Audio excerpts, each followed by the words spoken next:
Hoy lunes, en Noticias en Flash. La opinión de Juan José Rodríguez Prats. Escucharemos la opinión de inicio de semana del licenciado Rodríguez Prats. ¿Cómo está? Bienvenido. Muchas gracias, Hugo. Mira, yo quisiera focalizar 3 temas que me parecen que son dilemas fatales, porque de la decisión que se tome en uno o en otro sentido, va a fijarse una política por muchas décadas. En primer lugar, la elección el día de ayer en Ecuador. Como que tenemos que optar entre lo malo y lo peor. O sea, por una parte, esta mujer, Luisa González, que es una mujer identificada políticamente con Rafael Correa. Es una especie de retorno al pasado de un hombre que ha sido señalado de casos de corrupción y pues con ciertos problemas que pudieran presentarse. Daniel Noboa comenzó con una gran expectativa. Se le veía un empresario serio, se le veía un líder muy sólido, con ansiedad de cambio, pero el poder lo empezó a transformar, empezó a asumir decisiones arbitrarias, congeló a su vicepresidenta, violó la ley ostentosamente, y se va a repetir, viene la segunda vuelta, el 13 de abril, pero esto me lleva a una reflexión. ¿Por qué la gente está votando por líderes atípicos, por personajes que vienen de fuera, por candidatos que se definen como ajenos a la política, como que ellos no tienen antecedentes y posteriormente resultan un fracaso en el ejercicio del poder? Inclusive aquí veo la declaración de hoy temprano de Claudia Sheinbaum, que se está inmiscuyendo en la política en Ecuador, porque ella dice que ojalá en abril estemos hablando de una presidenta, o sea, que ganara Luisa González. Entonces, si en Venezuela no intervenimos para condenar a Maduro, porque la política mexicana, de acuerdo al artículo correspondiente de las atribuciones en el 89 de la presidenta en materia de política exterior, es la doctrina Estrada, de que no nos metemos en otros países, bueno, ¿por qué en este caso sí hay una excepción para apoyar y en el otro caso no condenar? Tal parece que despreciamos, Hugo, a los que son líderes aburridos. Y yo creo que los mejores gobernantes son los aburridos, los que menos nos afligen, los que menos nos angustian, los que nos dejan trabajar, los que respetan la ley, los que son gobernantes normales. Tal parece que queremos que todos los días nos sacudan e incurran en contradicciones e incongruencias. Sea como sea, es un dilema muy importante esta elección, porque nos va a marcar en Latinoamérica. Ahí vienen elecciones en Chile. Creo que Uruguay salió, como siempre, Uruguay nos da el ejemplo, en forma bastante positiva y como un ejemplo de su elección. El segundo caso es la elección el 23 de febrero en Alemania. Esta elección es sumamente importante porque era una pugna entre 2 partidos, Democracia Cristiana y Socialdemócratas. Gobernaban inclusive en alianza. Angela Merkel invitaba y las cosas caminaban. Ahora ha surgido ya como segunda fuerza, o sea, el socialdemócrata se fue, Helmut Scholz no resultó tan buen gobernante, se fue a tercer lugar, y este partido de Alternativa para Alemania, que tenía un cordón sanitario, porque tal parece que en ciertos países se aísla a un partido que se le ve que está siendo agresivo. Este partido tiene el antecedente nazi y está sacando un nuevo término, remigración o reinmigración, o sea, expulsar, una política casi con criterio de pureza étnica y que rompe con la política de Angela Merkel, que abrió las puertas de Alemania a los sirios y a los migrantes. Entonces, el retorno de de esta fuerza que tanto daño le hizo a Alemania, y está el reclamo porque el candidato de la democracia cristiana, Friedrich Merz, que es una gente de cierto criterio, de ciertos principios, pues resulte que esté haciendo alianzas que preocupan mucho. Entonces es una situación que hay que seguir de cerca. Y algo muy importante en nuestro caso, Hugo, la decisión del próximo jueves de la Suprema Corte de Justicia de la Nación. O sea, el próximo jueves se va a revisar el proyecto que ha elaborado el ministro Gutiérrez Ortiz Mena. Ese proyecto está diciendo que hay que darle cumplimiento a las medidas cautelares que fijaron los 2 jueces de distrito en el amparo que interpusieron magistrados y ministros que se les estaba cesando en su trabajo. El juicio de amparo tiene esta figura de la suspensión del acto reclamado, que significa, como se está protegiendo un derecho humano, que las cosas queden como están para que no después estemos ante hechos consumados que ya no podemos corregir y rectificar. Esto se desobedeció.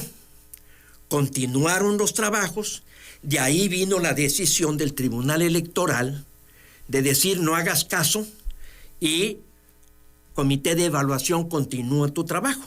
Comités a los 3. El del Poder Judicial dijo no, porque yo obedezco a los jueces de distrito. Y entonces dio la orden, sin atribuciones, el Instituto Electoral, el Tribunal Electoral, para que ese trabajo lo hiciera el Poder Legislativo.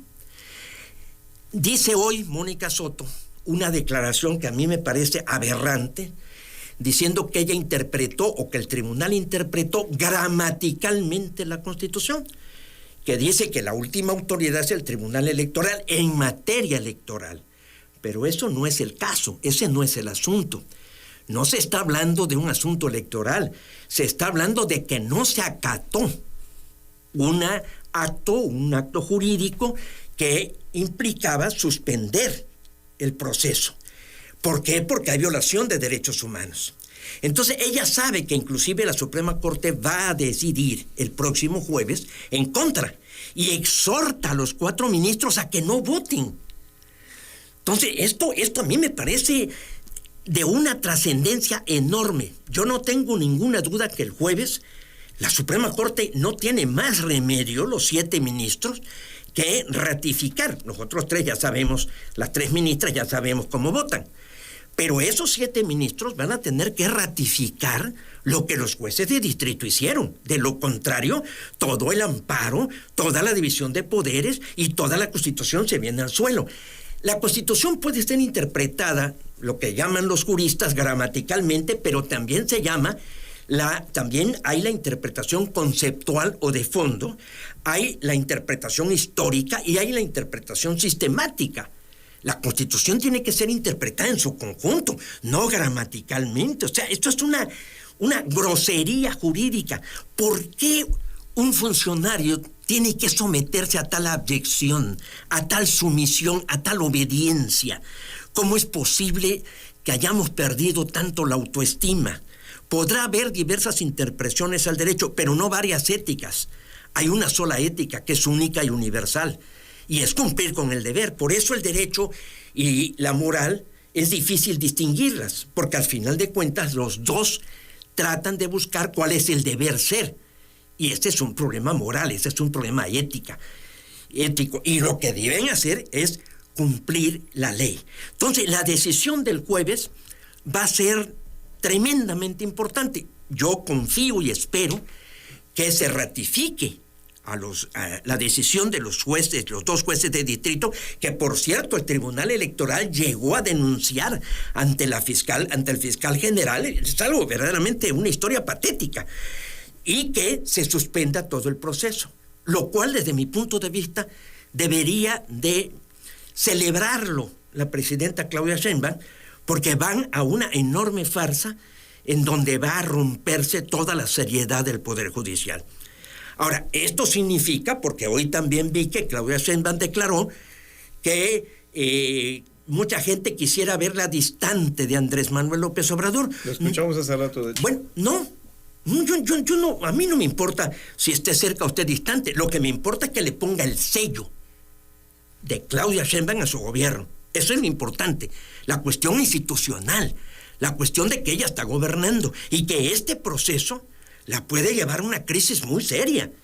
Y entonces el dilema sería, porque aquí está los 3 dilemas a que yo me refería, que por defender o por no dar la impresión de que está siguiendo su propio sendero para gobernar, pues entonces hunda las instituciones del país y se venga una crisis en medio de lo que está sucediendo con Donald Trump, en medio de la economía que ya está mandando señales muy preocupantes y en todo lo que se refiere a la inseguridad y a los problemas que están surgiendo en las entidades federativas. Entonces, estos 3 dilemas que tendrán que resolverse en el breve plazo, me parece que son de enorme relevancia para el futuro de nuestro país y de las otras naciones. Esta sería mi reflexión.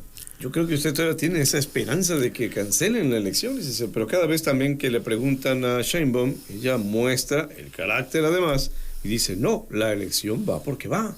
¿No tendríamos ya que darle vuelta a eso?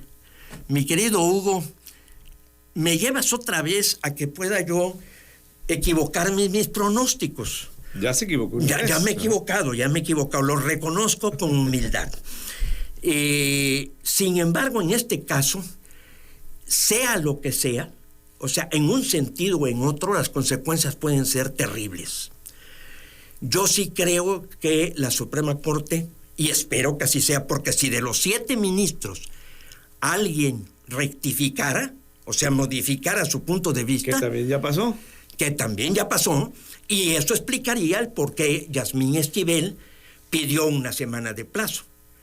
No para recibir el documento o el informe que faltaba, sino para dar tiempo a ver cómo presionaban algunos de los 7 ministros. Esto es un espectáculo horrible, porque está manifestando o está sacando a flote las maniobras de la extorsión, de la presión, para que la Suprema Corte de Justicia no cumpla su deber. Pero de suspender la Suprema Corte, ¿se va a atrever el Instituto Nacional Electoral, que no tiene dinero, que no ha preparado a su gente, que están confusas las boletas, que dejaron fuera a mucha gente? Va a tener que tomar la decisión de continuar ese proceso que lleva en el origen su ilegitimidad. Yo sinceramente creo que no se va a efectuar. También te quiero decir, no creo, lo deseo, lo anhelo, porque como también anhelé que Claudia Sheinbaum marcaría con sello propio su gobierno, y no lo ha hecho. A ver, pero aquí elucubremos un poquito, porque ciertamente no deja de ser teoría. ¿Qué pasaría si el INE, una vez que la Corte decida y, no se hace la elección, capaz si desaparecen el INE? Sería como ponerse casi la soga al cuello. Mira, las consecuencias serían fatales. O sea, si la Suprema dice, ratificamos, no porque sea un asunto electoral, sino porque se violó el acto de suspensión. Se violó. Eso no hay duda. Que desacataron. Y el Tribunal Electoral asumió tareas que no le corresponden, y si interpretamos literalmente la Constitución, no tenían por qué haber dicho, a ver, tu Senado, ve cuáles son los candidatos del Poder Judicial. Eso es totalmente absurdo. Entonces, si la Suprema decide lo que yo creo que va a hacer y desacatan y continúa el trabajo, puede venir un problema, una crisis constitucional muy grave, porque entonces sector empresarial en el extranjero, muchísimas voces se levantarían diciendo que se ha resquebrajado el Estado de Derecho, que ya de por sí hay muchísimos motivos y muchísimos señalamientos de violación a la Constitución.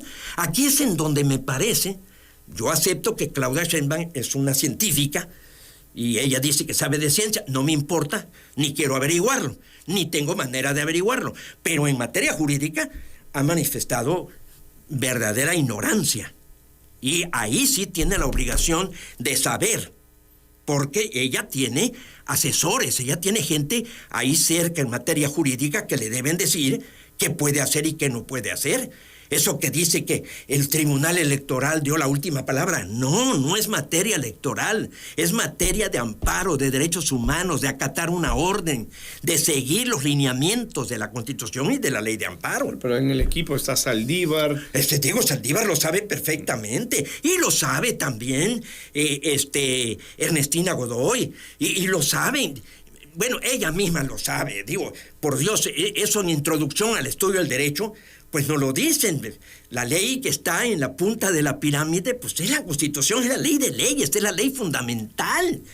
Entonces, aquí no hay para dónde hacerse. Entonces, digo, de ella, no acatarlo y después de que no se les invita, que es un dato importante, ¿no? No es una falta de cortesía, no. Es un atropello al otro poder, que nunca se dialogó, nunca se sentaron. ¿Cómo es posible que una reforma al Poder Judicial no haya este entendimiento entre las dos instituciones? Sí, no. vio que en la ceremonia de febrero 5 no acudió la ministra, el presidente. Bueno, nada más asistieron las 3. No, un mensaje brutal.